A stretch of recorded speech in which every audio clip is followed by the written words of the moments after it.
Buen día. Muy bien, muy bien. ¿Cómo pasaste? Estoy preparando Sí. para darte una ¿Una? primicia, pero Sí, estoy decila, leyendo en decila. este momento. Vos sabés que hay algo que ocurrió en los últimos días que me parece muy importante y que es un poco un símbolo de lo que está pasando en Argentina. Hubo un gobernador de los 24 distritos, hubo un gobernador que hizo todo un trabajo, hasta armó un software, qué sé yo, para darle a la población el número al día de los fallecidos.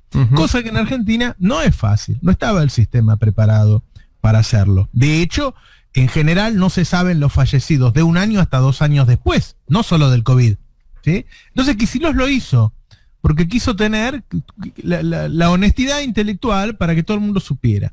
Y dio el número. Y ahora todo el mundo lo trata como si él fuera el tipo jodido que lo escondió. No, él fue el tipo honesto que lo dio. Ahora falta que lo hagan los otros 23 distritos. Sí. ¿No? Acá me están pasando un número de lo que es realmente la tasa de letalidad de Cava, que ellos la están dando en 2,62. Y la realidad es que es de 4,2. La cantidad, el atraso que tienen en dar los fallecidos es del 45%. Es decir, hasta ahora Larreta solamente dio el 55% de los fallecidos que hay. O sea, un poquito más de la mitad. O sea, en Cava dieron un poquito más de la mitad de los muertos por coronavirus que hubo. Así es, así es, así es. Esta información... la verdad es que la dio Quirós, se la dio Quirós a otros funcionarios y ahora se está armando un informe del cual yo estoy leyendo ahora algunos datos para que después lo podamos publicar. Pero, a ver, ¿quién hizo bien y quién hizo mal? Todos tienen este problema, porque es un problema del país. Kicillof, que es el que lo dio, es el que están verdugueando.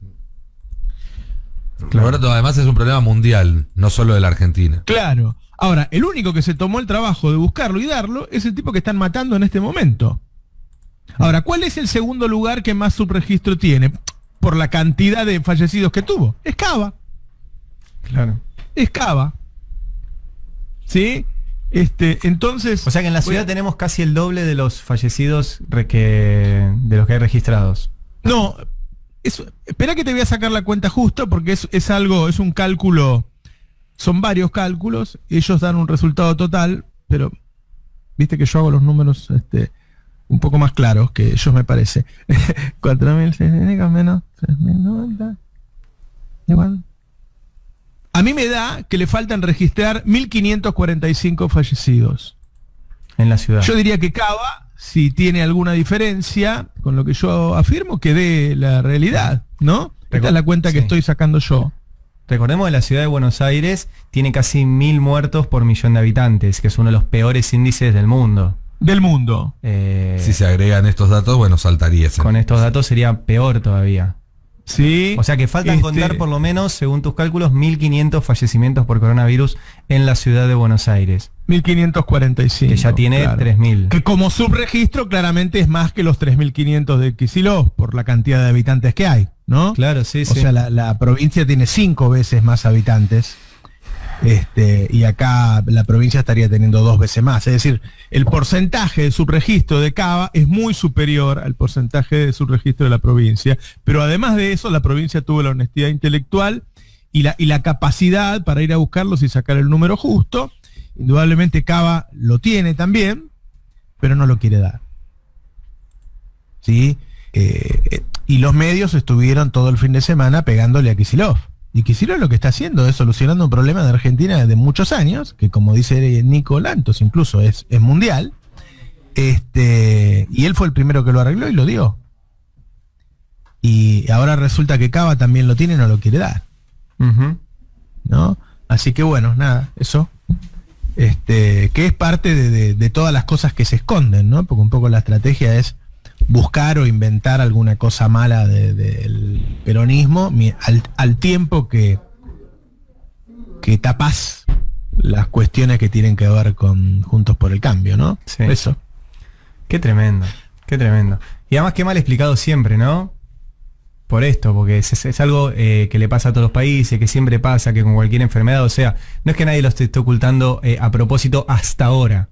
Claro, hasta ahora. Hasta ahora. Está bien. Por eso, claro. Ahora Hasta empieza ahora. el que oculta o el que no oculta. Exacto. O sea que hasta ahora, nada, había que solucionar esto, lo solucionó primero Kicillof, el resto, por ahora, Claro. se están Ahora haciendo el que lo solucionó primero es el golpeado. Y sí.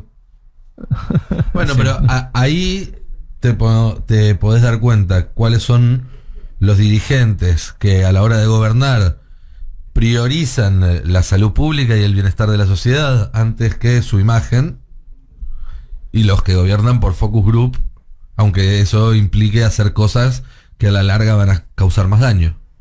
Bueno, vos fíjate que hasta Pichetto dijo el otro día, bueno, hay que reconocerle la honestidad a Kicillof, ¿no?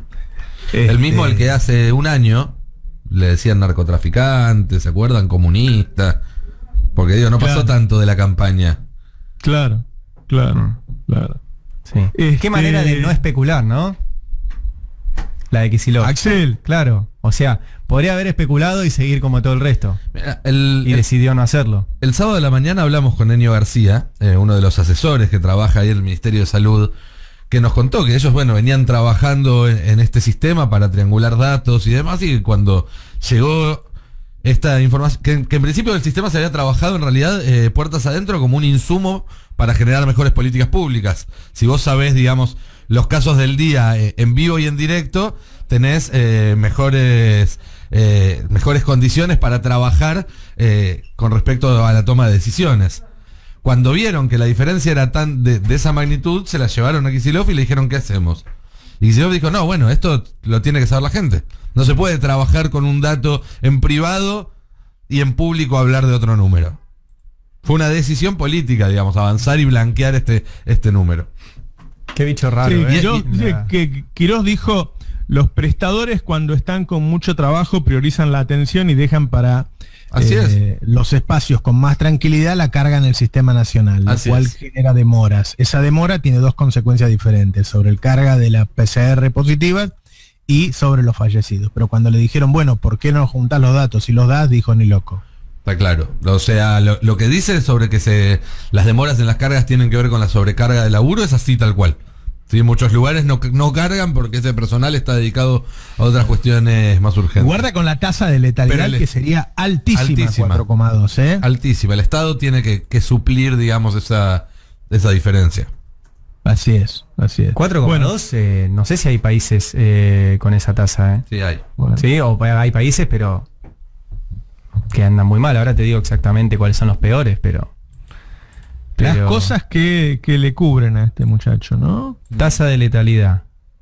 Bueno, el peor, hay uno con 28, que es Yemen. Pero con 4, ¿cuánto dijiste, Roberto? 4,2. Y 4,2 estaría en los primeros, si fuera un país, estaría como Mali. O como Está bastante España. mal, sí. Sí, bastante mal. Y España, que tuvo 4,6, Siria 4,7, Bermuda es chiquitito, Irlanda 5,5, ahí ya se va un poquito más para arriba. Pero 4,2 es alto. Ujú. Es arriba de Bulgaria, de Suiza, de un montón de países. Así es. Bueno, y mientras superamos el 1.000.000 de muertos en el mundo, que también debe haber un subregistro, por eso insistimos Seguro. que no es solo Sí. en Argentina. Sí, Debe sí. ser peor. Lo que me parece es que están apareciendo muchísimos medicamentos, ¿no? Muchísimas cosas para aplacarlo el virus, además de la cercanía de la vacuna. Todos los días se lee algún informe sobre algún país que tiene algún cóctel nuevo para aplacarlo. Me parece que entre una cosa en la otra, entre la vacuna y las cosas que se vayan a hacer, supongo que para el año que viene lo van a tener manejado. Sí, ahí, digamos, en este momento hay como dos corrientes contrapuestas que se juntan a la hora de ver cuál es la expectativa cuando alguien se contagia de coronavirus. Por un lado tenés los avances científicos y técnicos que vos mencionabas, que tienen que ver con tratamientos. Algunos acá en la Argentina que están muy avanzados y con muy buena perspectiva, como es el suero hiperinmune de Quino, que probablemente en los próximos días o en las próximas semanas haya novedades muy importantes al respecto. En el gobierno están muy entusiasmados con eso. También tiene que ver con el tratamiento con plasma, tiene que ver con el tratamiento con corticoides, tiene que ver con distintas cuestiones que van apareciendo en todo el mundo y que mejoran la expectativa de vida de quien tiene la enfermedad. Siempre lo venimos diciendo, alguien que se enferma hoy tiene muchas más chances de salir bien parado que alguien que se enfermó en marzo o en abril. Pero por otro lado, corre en el sentido contrario el desgaste en todo el sistema de salud y sobre todo en el recurso humano que nosotros venimos relatando también acá y que hace que a cada semana que pase, cuando los trabajadores siguen trabajando 10, 12 horas por día o incluso más, cuando siguen teniendo semanas sin francos, sin descansos, con el estrés de gente que se enferma a su alrededor, de compañeros de trabajo que se aíslan y demás, eso tira para abajo. Entonces ahí tenés, por un lado el paso del tiempo juega a favor y por otro lado también juega en contra. Es muy fino ese equilibrio. Si uno logra bajar la cantidad de casos y logra descomprimir las terapias y logra que los profesionales se puedan tomar sus francos, se puedan tomar vacaciones, se pueda haber otro tipo de rotación, bueno, ahí evidentemente las ventajas obtenidas a través de nuevos tratamientos van a empezar a tener un resultado que se va a empezar a notar en estos números, en la tasa de letalidad que va a empezar a bajar nuevamente, en la cantidad de personas contagiadas y la ocupación de las camas, etcétera, etcétera, etcétera. Lo que es AMBA claramente está entrando en un leve declive. Sí. Ahora, eso después depende de lo que hagamos nosotros. Exactamente. La mitad de la población está en la casa. Digo, acá hay 11 millones de chicos que no van a la escuela y la mayoría de los mayores están guardándose en la casa. La mitad de la población está en la casa. Ahora, si nos relajamos, vuelve a subir. Esto no termina nunca. No, está claro. Y guarda que Santa Fe y Córdoba recién empiezan. Y ya los dos han tocado días de 2.000 casos. Sí. Sí, sí. ¿No? Sí. Entonces, está pasando como ocurrió en Estados Unidos. ¿Te acordás que empezó en Nueva York, qué sé yo, y después se fue corriendo y tardó mucho? La verdad es que todo eso que se dice que es la cuarentena más larga, qué sé yo, Argentina empezó un mes antes que los demás, pero ahora todos están en cuarentenas, entran y salen, las hacen más duras que nosotros, sacan el ejército a la calle. Nada que ver, o sea, no tenés que leer noticias internacionales para creerte eso de que estás en la cuarentena más larga del mundo. Sí. Es una pavada. Totalmente. Totalmente. Y además sigue habiendo poco cuidado. Vos decías el otro día que saliste a caminar un poquito y veías mucha gente sin barbijo. Noté lo mismo en la salida del fin de semana con hijas a dar una vuelta. Sí. Demasiada gente, que es como si vieras mucha gente pasando semáforos en rojo. O sea, está bien. Claro. Te puede no pasar nada, pero te la estás jugando. Claro. O sea, y no los veo pasando semáforos en rojo. Pero bueno, veremos. Bueno, ya tenemos la nota. Vos pensás que Clarín y La Nación dicen que es la mayor investigación de corrupción de la historia y lo que tenés es un cuaderno que no existe y declaraciones que no fueron grabadas. Sí, es espectacular, porque recordemos, esto arrancó con una razzia en la madrugada que en base a unos cuadernos que había obtenido el auxiliar de fiscalía Diego Cabot, salieron a detener gente sin ningún tipo de prueba. En base a esos cuadernos. El día 1 fue Stornelli con el chofer García Márquez, fue a buscar los cuadernos y no los encontraron en la casa del chofer. Entonces el chofer dijo, no, los tengo en otra casa. Fueron a la otra casa y tampoco los encontraron. Entonces el chofer volvió al despacho de Stornelli y dijo, bueno, de todo lo que te dije ayer, que estaba con detalle, fui a tal lugar, a tal dirección, a tal piso, había tanta plata en tal bolso, en tal idea, era todo muy detallado. Lo único que se había equivocado era que los cuadernos los tenía en su casa y se acordó mágicamente que los había quemado. O sea que los cuadernos nunca los tuvieron y 2 años después aparecieron una parte de los cuadernos que los resucitaron de las cenizas. Los resucitaron un par de semanas antes de las elecciones. Un par de semanas antes de las elecciones, ¿verdad? En el medio hicieron transitar un montón de gente por el despacho de Stornelli y de Bonadío como arrepentidos. Y la ley decía, eso se tiene que grabar. Por ejemplo, Ramos Padilla en Dolores, cuando declararon arrepentidos, los grabó. Y está todo registrado. Bueno, no lo hicieron. Entonces no se sabe qué dijeron esos arrepentidos. Si dijeron lo que consta en la causa o si dijeron otra cosa. Ahora la Cámara de Casación, muchos años después, les dice, bueno, denme las grabaciones, muéstrenlas. Y esas grabaciones no van a estar, a no ser que las resuciten como los cuadernos, pero si las quemaron o nunca estuvieron, es medio difícil resucitar una grabación. Así que se va a caer todo a pedazos. Ese es lo último, ya es una hipótesis. No, lo que pasa acá es que convencen tanto a la gente que después cuando se cae a pedazos dicen, bueno, hay impunidad. Claro. Eso es lo que van a intentar. Claro. O sea, ellos deslegitiman todo el tiempo el sistema. Acá el punto es encontrar la forma de mostrar la diferencia, porque a mí lo que me llama la atención es, en esta causa que lleva ya casi 5 años, 4 años, con todo el macrismo, todo el gobierno de Macri en el medio y demás, todavía no pudieron mostrar una sola prueba. Más allá de estas supuestas, estos cuadernos que nunca se pudieron peritar y de las supuestas confesiones obtenidas sin ningún tipo de registro.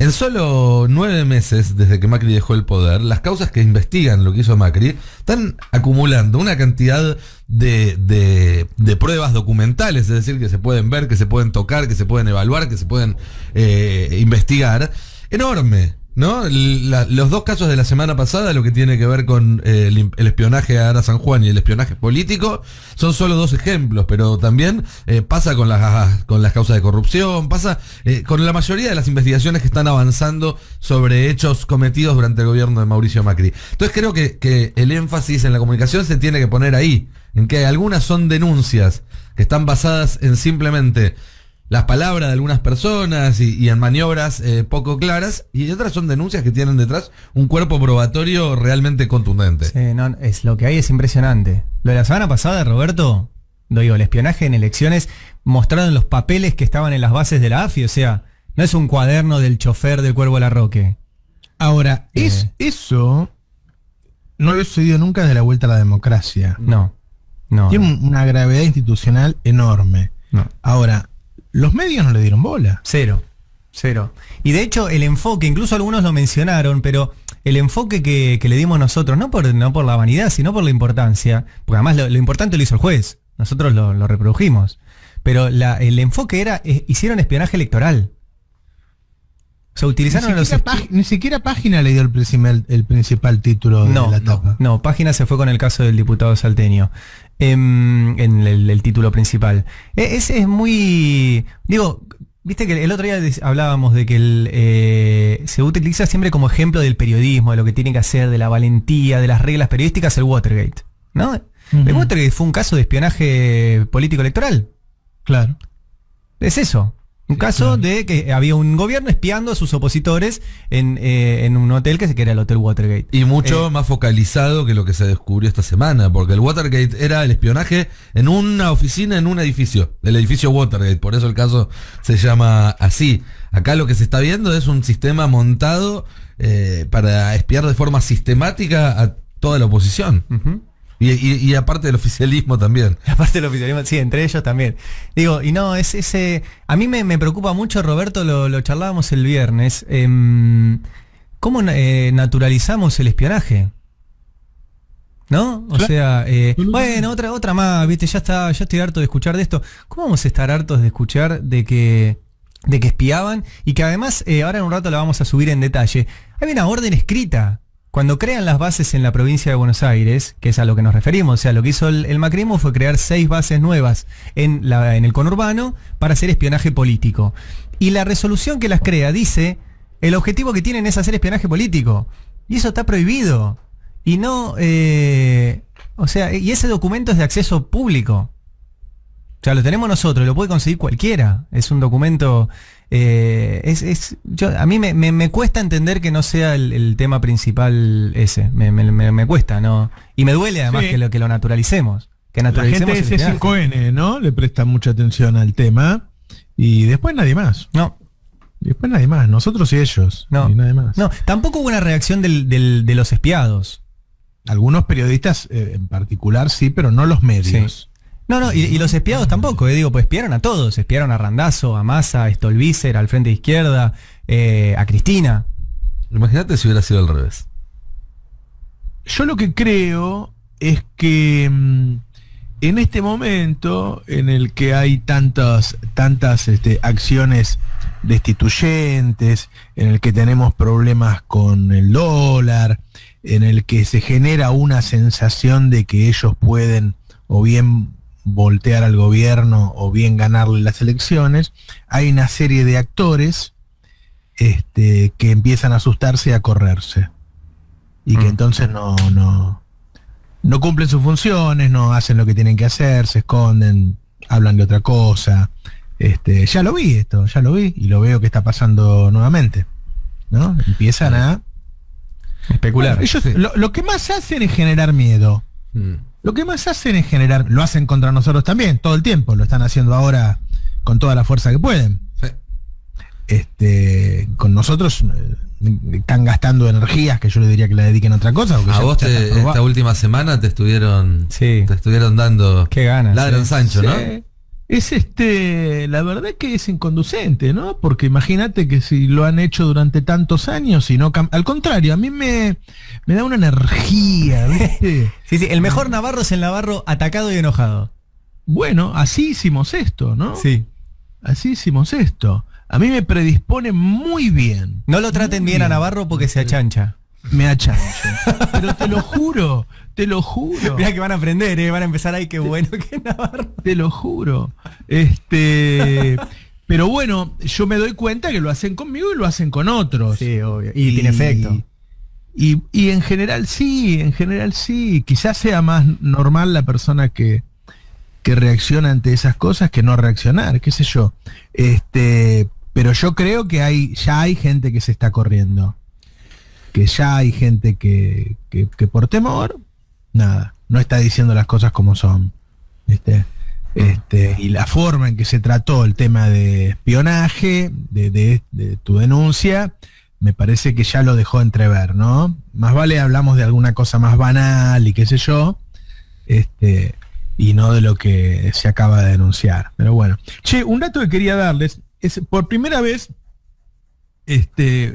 un mes cierra directamente arriba del mismo mes del año pasado en la industria, creció un 0,7% con respecto al mismo mes del año pasado, con lo cual ya son la industria y la construcción los que están por arriba de 2019. Es un tema bien interesante porque quiere decir que lo de Macri era tan malo que ni la pandemia puede superarlo. Sí.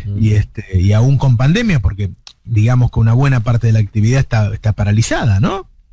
En este momento, porque hay muchas cosas que todavía no se pueden hacer, y de todas maneras la industria ya está un 0,7 de acto de CEP, un 0,7% arriba del mismo mes del año pasado. La economía está empezando a recuperarse, y fue tan malo el 2019. Recordemos que el 2019 de Macri tuvo un 56% de inflación, ¿no? Volvió el desempleo a los 2 dígitos. Fue un desastre. Los 4 años fueron malos, pero 2019 fue el peor. Entonces ya empiezan a aparecer indicadores de ahora, de julio, de agosto, qué sé yo, por arriba de esos meses de Macri. Y bueno, eso va a tender a generar algún alivio. Ese crecimiento va a tender a generar algún alivio. En una situación actual que todavía es muy complicada, ¿no? Te agrego un dato más que va a traer alivio, una buena noticia. No solamente se confirmó que va a haber una ronda más de ATP, sino que tengo entendido que para aquellos sectores que siguen estando gravemente afectados por la pandemia, como el turismo, como la gastronomía, el mínimo va a subir, va a dejar de ser un sueldo mínimo vital y móvil para pasar a ser un sueldo mínimo vital y móvil y cuarto. Es decir, arriba de los 20.000 pesos. El mínimo que va a aportar el Estado en cada ATP.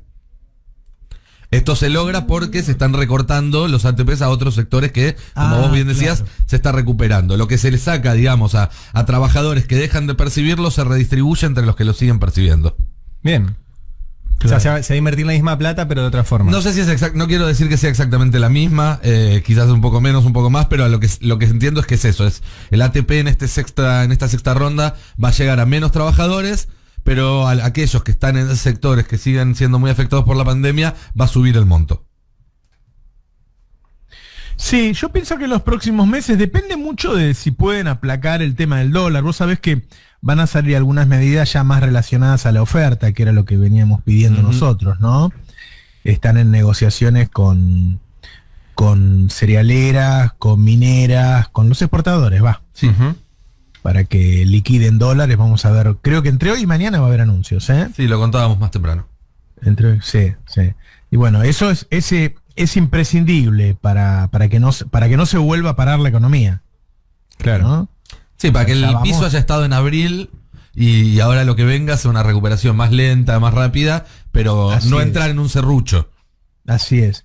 Que incluso está habiendo recuperación de empleo en este momento, que no se frene la recuperación de empleo, que es lo lo que más necesitamos, ¿no? Sí. No quedarnos en el desempleo que tuvimos. Nos enteramos de ese 13%, pero puede haberse deslizado un poco más luego de ese trimestre que conocimos, ¿no? Así que hay que empezar a recuperar empleo. Este serrucho al que vos te referís está ocurriendo en Europa en este momento, ¿no? En Estados Unidos también. Claro. Nosotros por la cercanía de la vacuna, si nos cuidamos un poco, puede ser que no nos ocurra eso de tener como una segunda etapa, ¿no? O sea, si baja ahora y termina de bajar en diciembre, y nada, si nos vacunamos en febrero la persona de riesgo, no sé, y en abril, mayo el resto, quizás no tengamos que comernos una segunda etapa como se comió Europa. O sea, para el invierno del año que viene. Claro, llegar todos vacunados ya a abril, una cosa así. Ay, ojalá, ¿no? Yo creo que si en febrero se vacunan todas las personas de riesgo y a la vez siguen apareciendo estos medicamentos que salvan a las personas que están más complicadas, yo creo que seguramente se va a terminar todo tipo de restricciones y va a volver a una actividad normal con los cuidados de distanciamiento y barbijo, ¿no? Sí. Pero que se van a terminar las restricciones una vez que se vacune el personal, porque ahí bajaría la letalidad muchísimo. Sí, ahí hay otro tema que en el gobierno estaban preocupados la última semana, que tiene que ver, todos sabemos que una vacuna para que funcione no significa solo que te la des vos, sino que se la tiene que dar una mayoría de la población. ¿Sí? Sí.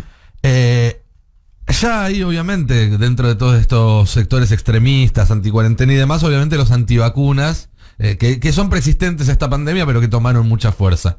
El gobierno tiene miedo que algún sector de dirigentes de la oposición, en esta cuestión de oponerse a todo lo que hace el gobierno, empiecen a boicotear lo que va a tener que ser una de las campañas de vacunación más importantes de la historia, porque se va a tratar, acá generalmente se va vacunando por tandas, se va vacunando a todos los que nacen o a todos los que cumplen determinada edad. Acá se va a tener que vacunar en pocos meses a toda la población.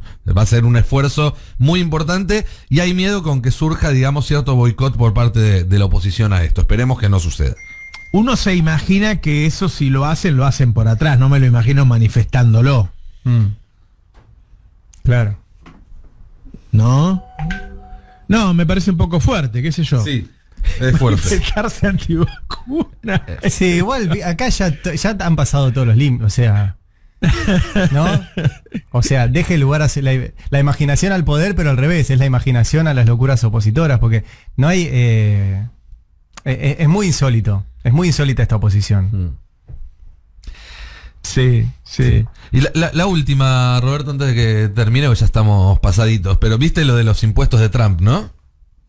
Sí, claro. Estaría muy interesante tener esos números acá en la Argentina para dar la discusión que hay que dar ahora sobre grandes fortunas y después la de la reforma tributaria que seguramente haya el año que viene. Mira, vos sabés que yo una vez conseguí, creo que se lo conté a Ari, conseguí toda el pago de impuestos de las grandes empresas argentinas de toda la década del 90. Caramba. ¿No? Desde 1990 hasta el 2000. Y había dos sectores completos que no habían pagado impuesto a las ganancias. Toda la industria automotriz y todas las cerealeras. Las cerealeras en todos los 90 no pagaron impuesto a las ganancias. Sí. Cosa que te voy a decir que es un poco complicado no ganar guita en las cerealeras. Sí, ¿no? ¿Qué le queda al resto? Te digo que hasta a mí me das una cerealera y te gano guita. Y te la dejo, una bestia. Sí. Con lo cual obviamente estaban evadiendo. Así que sí. Está la famosa frase de Warren Buffett, ¿no? Que decía: mi secretaria paga más impuestos que yo. Sí. Porque yo tengo la posibilidad de tener un ejército de contadores que hagan todas estas cosas, y mi secretaria no, y había hecho Warren Buffett es una de las mayores fortunas norteamericanas, había hecho un estudio en sus oficinas. Y él, de todos los que trabajaban en su empresa, era el que menos impuestos pagaba. Ahora, a mí me encantaría, la FIP debe tener esa información, ver cuánto pagó Bulgeroni, cuánto pagó Galperín, cuánto pagó Paolo Roca, digo, de impuestos personales, Pérez Compán, Magneto, Roemers, Sigman, hay un montón de personas que tienen fortunas realmente, los Wertheim, fortunas ridículas en la Argentina.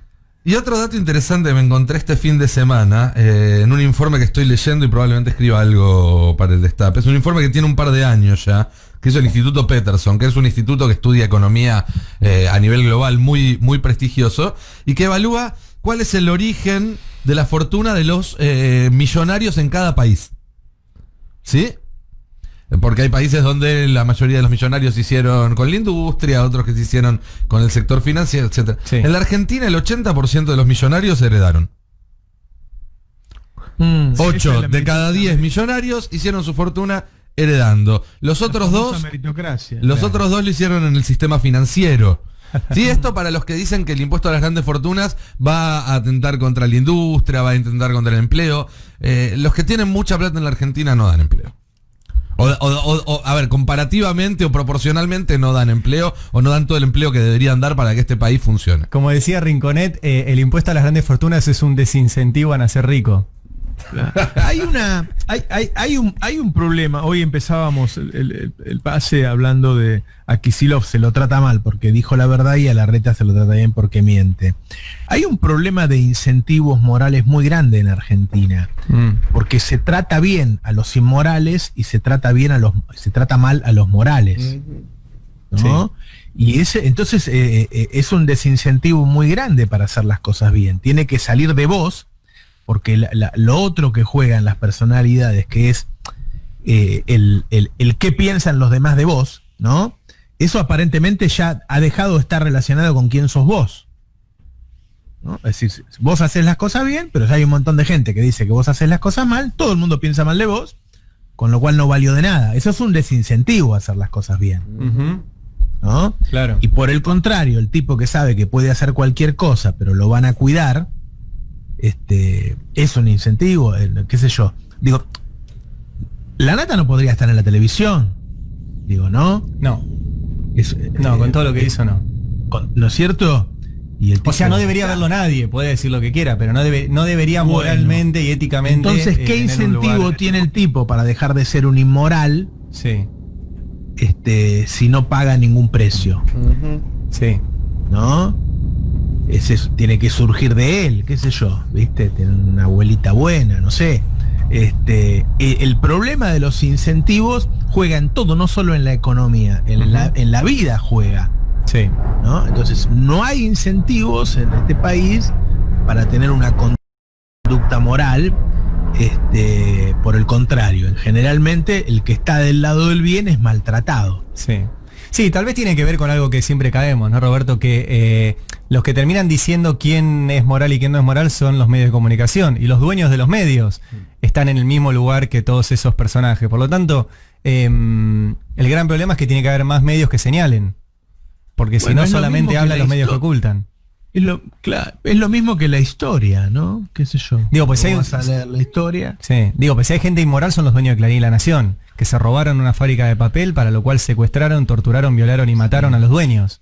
Ahí me parece que todos tenemos un diagnóstico, todos sabemos ya que se acabó el tema de que es el grupo Clarín, sino que el grupo Clarín hoy tiene poder dentro de todos los otros medios, ¿no? El grupo Clarín tiene poder en América, claramente hay una línea intervenida ahí, tiene poder la misma línea con Infobae, con Telefónica. Hoy hay una serie de medios que todos están alineados. Puede tener participación accionaria en Clarín en algunas, sin duda la tiene en algunas, en otras la tiene escondida, pero están alineados. Entonces ya no es como antes que una ley de medios que divida La única forma es enfrentarlo con un montón de medios tan fuertes como esos. Claro.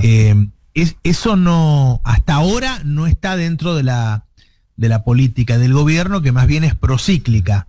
Está cambiando igual un poco el tono del gobierno, ¿no? En los últimos días. El tono sí, pero se van a quedar sin micrófonos para decir lo que quieren decir. Claro. Quizás es el primer paso. Van a tener que gritarlo desde déjame la ser terraza. optimista. La de Stolbizer, que dijo, dejé de putear a Cristina y no me llamaron más.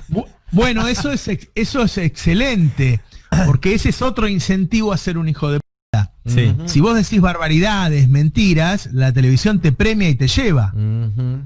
¿no? Te doy un último dato de este informe sobre el origen de la riqueza, porque una de las características, una de las columnas de cuál es el origen de la riqueza de los millonarios, de los principales millonarios, es conexiones y recursos relacionados a la política. ¿Sí? Por ejemplo, en Brasil implican, si no me equivoco, acá tengo un 4,6 de los millones de las principales fortunas. En Chile, un país puesto como ejemplo, el 16,7. El 16,7 de las principales fortunas de Chile lo hace por vínculos con la política. En Perú es del 12,5, en México es del 25. ¿Sabes de cuánto es en Argentina? Que hablan mucho de que acá los únicos que se enriquecen son los políticos y demás. ¿Cuánto? 0%. Ajá. Y no lo dice el INDEC, lo dice el Instituto Peterson.